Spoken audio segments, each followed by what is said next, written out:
This is Rob Carbone, and you're listening to BD4. He loops out to left field. Going to be a tough play. Jeter on the run, makes the play. And flies into the stands. Oh, what a play by Derek Jeter. There it goes. Deep to left. Really deep. See ya. Oh, my goodness. What a shot by Aaron Judge. Way back left field. You gotta be kidding me. Goodbye, home run. I swear to God, you gotta put four fingers up. Torres comes to See ya. See ya. See ya. A home run by Derek Jeter. Oh, what a ball game. A game-winning walk-off home run by Derek Jeter. He is Mr. November. this one by Mattingly. Oh, hang on to the roof. Goodbye, home run. That is high, that is far, that is gone. A tremendous home run to the back end of the grandstand in left field. The Sanchino. Oh, that Gary is scary. Ball game over. Yankees win. Ah! Yankees win. Not bad. It was not bad at all. A good first series for the Yankees of the season.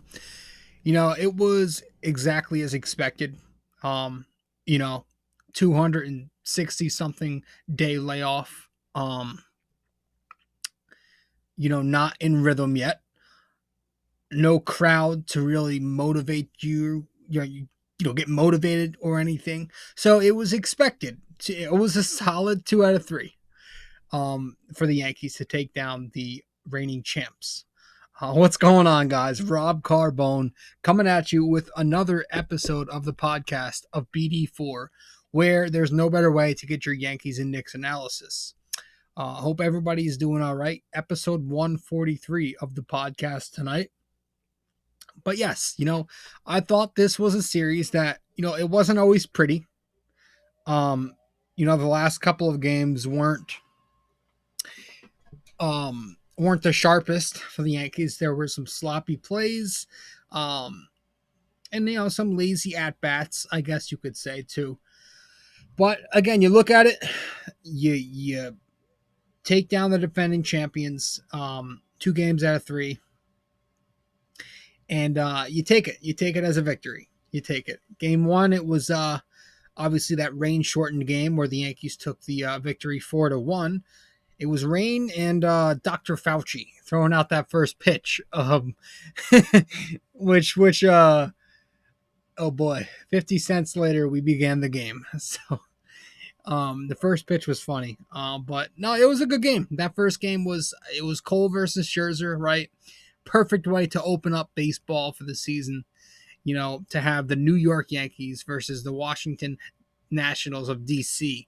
Right, a very American way to start up, to break this whole halt in sports that we had, at least with the major sports. So, Gerrit Cole, Max Scherzer, they went at it for a bit, and Gerrit Cole got the best of him.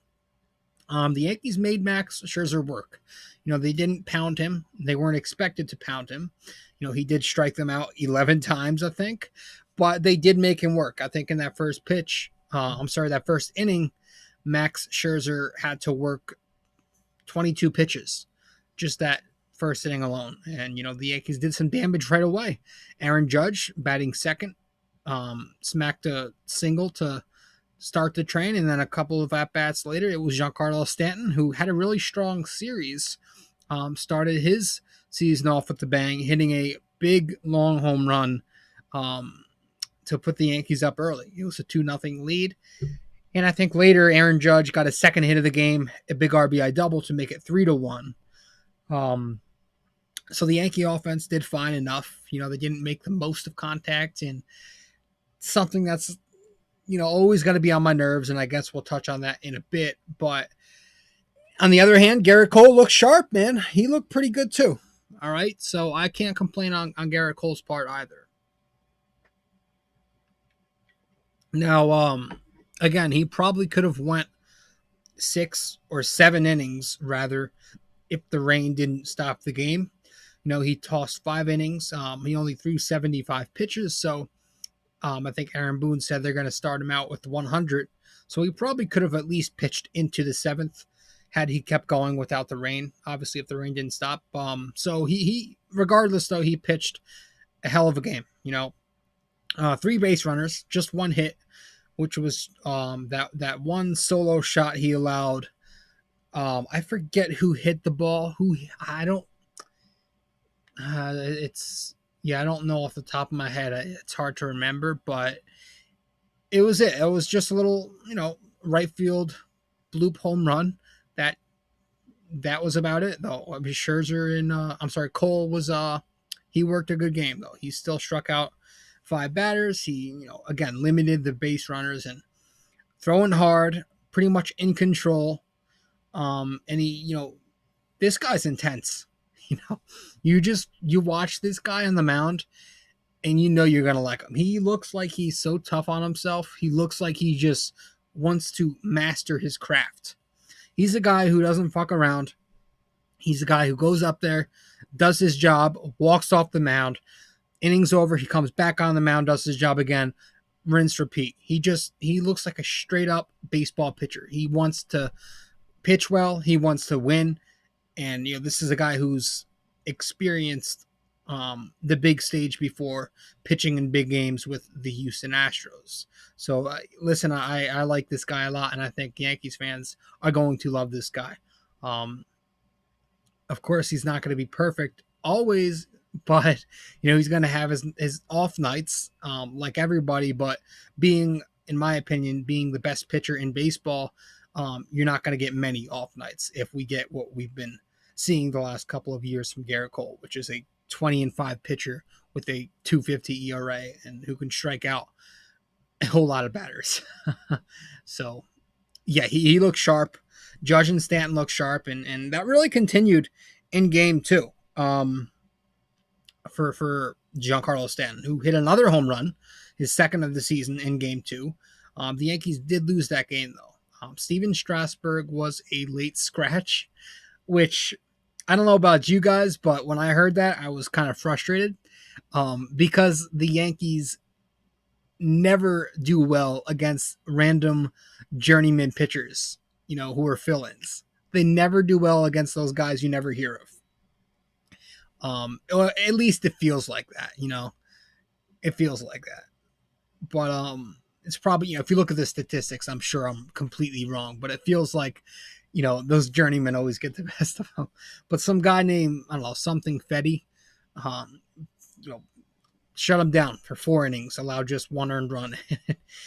It was a rough game to lose 2-9 like that, but Giancarlo Stanton did stay hot. He looks a little different. He looks like he's more comfortable out there. I don't know if it's it's probably too early to really make that assumption, but he looks like he's ready. Some people are saying he looks a little leaner, looks like he's cut some weight. But my hope is that he stays healthy and can mash baseballs, because that's why the Yankees got him. Now, the plate discipline is something I'm always getting on him with. And he did strike out 3 times today, but we'll get to that. Again, we're going to get to, my take on this whole offense in a little bit. But game 2 was James Paxton on the other end for the Yankees. And, real briefly, it wasn't good. Paxton was not sharp. Went just 1+ innings. He was yanked in the second inning after failing to record an out. He allowed the first 5 batters to reach base, and before you knew it, I think it was about 3 or 4 runs next to his name, and it was just an ugly game for Paxton. He had no control. He had no velocity, which was a little concerning to me, but it is his first outing of the season, and we did have a short spring training, so maybe that'll come eventually, but only throwing around 92, usually around 95. Yeah, it was a bad start for him, so we'll have to see what he does next time out. But it was Starlin Castro who had a big triple, but it was also Victor Robles who had, I think he had fucking 3 hits, a couple extra base hits, may have even hit a home run. I've got terrible short-term memory, but it was pretty much a blowout, 2-9.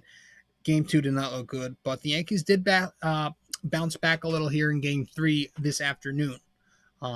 As I'm recording, it's Sunday night, so I'll probably publish it sometime Sunday night as well. If not, I will have it out by Monday morning, early Monday morning.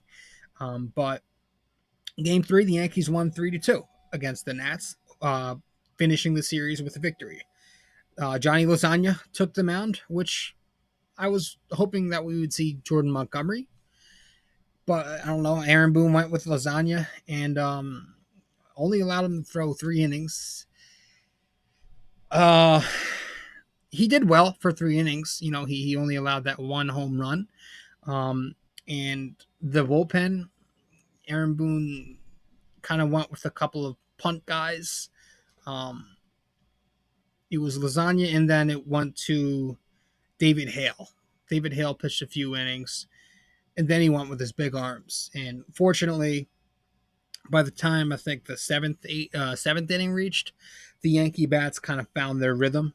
Gleyber Torres eventually ended up with 3 hits. He had a big home run to spark the Yankees. Luke Voit, in the same inning that Torres hit a home run, he also went deep. And then Torres would later drive in another run with an RBI single to left center. It was good to see Gleyber Torres get his back going. We need him. He finally showed up. Same with Luke Voit. He showed up for once after a rough couple of games to start up. But yeah, 3-2 victory. All in all, lots of strikeouts on the Yankees end. Not great. Lots of home run or nothing type of scenarios where they couldn't drive in that runner, from second or third. And a lot of times we got to rely on that solo home run later to come.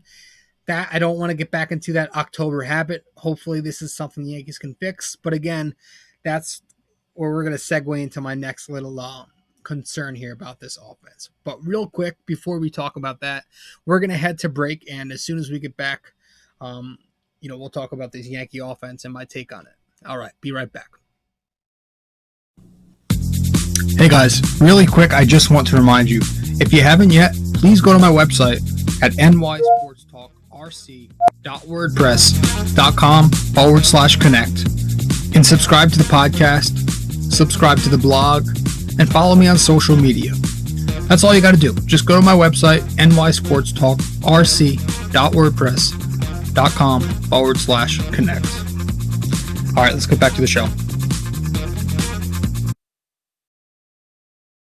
So, I think my big thing here with this offense is we know what they are, right? We know that this Yankees team likes to hit the home run. We know that the Yankees will work you to get on base. They will put together great at-bats. But my big gripe here is that they remain the same offense that they've been really since 2009, after 2009, where they rely a little too much on that home run. Now, last season, in the regular season, the Yankees did improve there. They started hitting the ball at a much higher clip than usual. I think they were top 3 in batting average. They had the same OBP, which is always high, but their batting average started getting higher because it wasn't just walks and homers last year. In the regular season, it was singles, doubles, and triples as well added in there.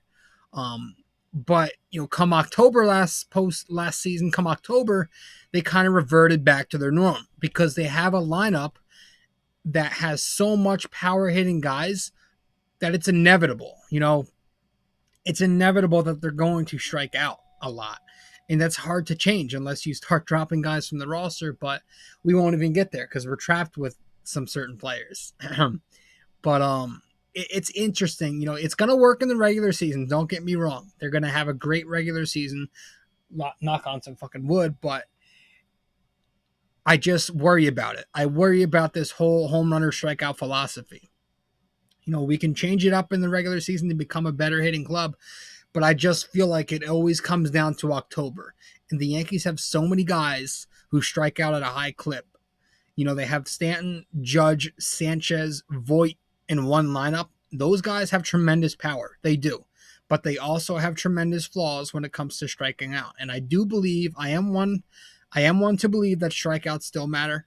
I am one to believe that hitting the ball at a high clip still matters. Call call me a whatever baseball traditionalist, an old school guy, but I don't care. I still believe that you need to be able to make contact, to drive runners in, to be able to piece together those hits, um, and not just wait for that big long ball. I still believe that baseball is a game where you need to be able to piece it together. And my concern with the Yankees is that they just it's going for again. It's not really a concern for the regular season, so I don't know why I'm bringing it up now.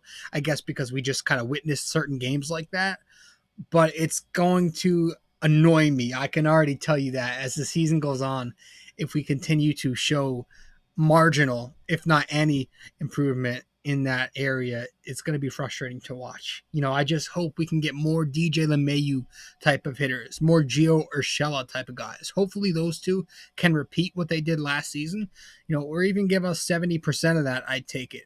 And we can get Gleyber Torres taking that next step up because he's a guy who I also think can be that complete all-around contact type of guy. If he continues to improve and keeps focusing in. But yeah, there's a little bit of concern there with the amount of power-heavy, strikeout-prone guys that are on this roster. Now, as for the pitching staff, I do have some concerns here. It's trust me, Garrett Cole, getting him tremendous, huge. I'm so happy we have the best pitcher in baseball, and I can't wait to see him pitch for this team going forward. That said, he can't pitch every day, right? He's only every 5 days, every 4 or 5 days. So we have to hope that we get, with this rotation, especially now that Luis Severino was not here, he would have at least brought in hope that he could have been that second ace, that number 2. But now he's hurt. Now I don't think we really truly have a number 2, right? Tanaka always steps it up when it matters in the postseason, so I'm not worried about him. But I feel like a lot of pressure is going to be on James Paxton to be that number 2 this season, from now to the end of October. I don't think that's going to come from Hap. I think at this point in Jay Happ's career, he's a number 5. But a lot of people look at Paxton like he's supposed to be this number 2. And personally, I've never bought into the big time hype when it comes to Paxton. Now, I do have respect for him. He pitched well in the playoffs last season. But, for this Yankee rotation to really thrive, they need that 1-2 punch from now to the end of the postseason. They need what the Houston Astros had in Cole and Verlander. They need what the Nationals had in Scherzer, Strasburg, and Corbin. They need those couple of guys to really be elite, not just one elite and then a bunch of 3, 4, or 5 type of pitchers. They need 2 top end guys, and I feel like somebody really needs to step up and be that top end guy right alongside Cole, if not just underneath him this season, in order for the Yankees to have true long-term success here in 2020. It wasn't a good, encouraging start for James Paxton. If he wants to be that guy, he's going to have to redeem himself and pitch better this week. But all in all, guys, I don't want to end this on a negative. I feel like we just complained for 20 minutes, so I apologize for that. But I have a lot to say. And I'm excited. I still am excited. I do have concerns, but I still am excited. I think the potential is here for this team to be special. They just have to do a lot right, and they just have to stay healthy, of course. And if we can stay healthy, if we can figure out a way to play under control and remain consistent with our bats, and if we can step up with our pitching, I think we'll be fine. But we'll see. I don't expect this to be different, in terms of the regular season. I still think the Yankees will be a top team, and especially with the 16 playoff team format, there's nothing to worry about in terms of making the playoffs. But I do think the Yankees will be fine, in the regular season. I just, I'm always thinking ahead. I can never be comfortable in the present. I don't know why. I'm that guy who's always thinking of October. I'm always thinking ahead. And I'm that guy. I'm that type of fan. Unfortunately, it sucks. I want to be able to live in the moment, but I'm always thinking ahead. How can this team improve? How can they do this and that? But, again, 2 out of 3. If we're going to stay in the moment, good, solid start to the season. We took 2 out of 3. Paxton, not good, but everybody else looked pretty decent. Lasagna and the Pen did good today. Game 1, Cole looked magnificent. Pitching a complete game. The Bats struggled, but they did enough to where they got by against a very, very, very tough pitching Washington Nationals team. So the Yanks take down the champs in 2 out of 3 games. They look pretty sharp. And so that's pretty much that. Those are my thoughts on this. Hopefully Giancarlo Stanton can have a big season. Has looked good. Did strike out 3 times today, but overall he looked pretty good. He looks much more comfortable. We'll see how that ends up going. Does it continue? I don't know. But he looks sharp. Judge looks like he's Judge. Hopefully he can get it going again. I think he had a couple of hitless nights after that game 1. But Torres looks like he's woken up. Luke Voigt finally got something to go today. Hopefully Gary Sanchez can be next, because Lord, he needs to do something. Man, he sucks. Yeah, so it was a good, solid opening series, guys. I hope you guys enjoyed the episode. Now let's get to our NYY NYK question of the day, and yeah, let's get to that, and then we'll wrap this one up. So last time out, let's let me bring it up real quick. All right.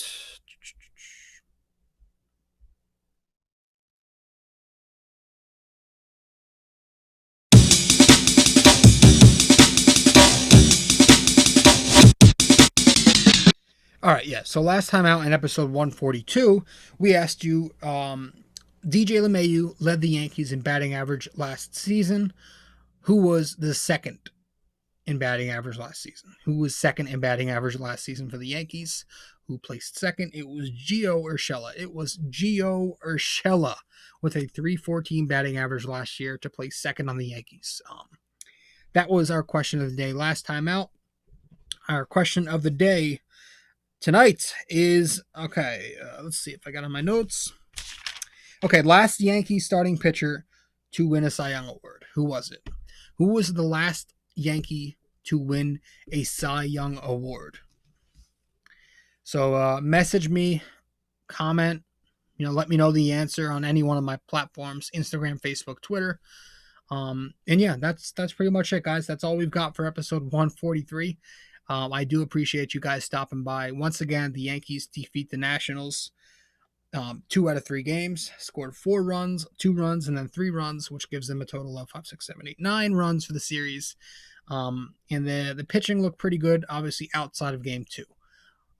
So I hope you guys enjoyed, and if you did, please give it a like, subscribe, comment, share, all that fun stuff. Download it. And yeah, thank you so much, guys. This is your host, Rob Carbone, with episode 143 of BD4, where there's no better way to get your Yankees and Knicks analysis. I will see you in episode 144, where we dive into the Yankees-Phillies series that's to come. So, guys, thank you so much, and I'll see you next time. All right, ciao.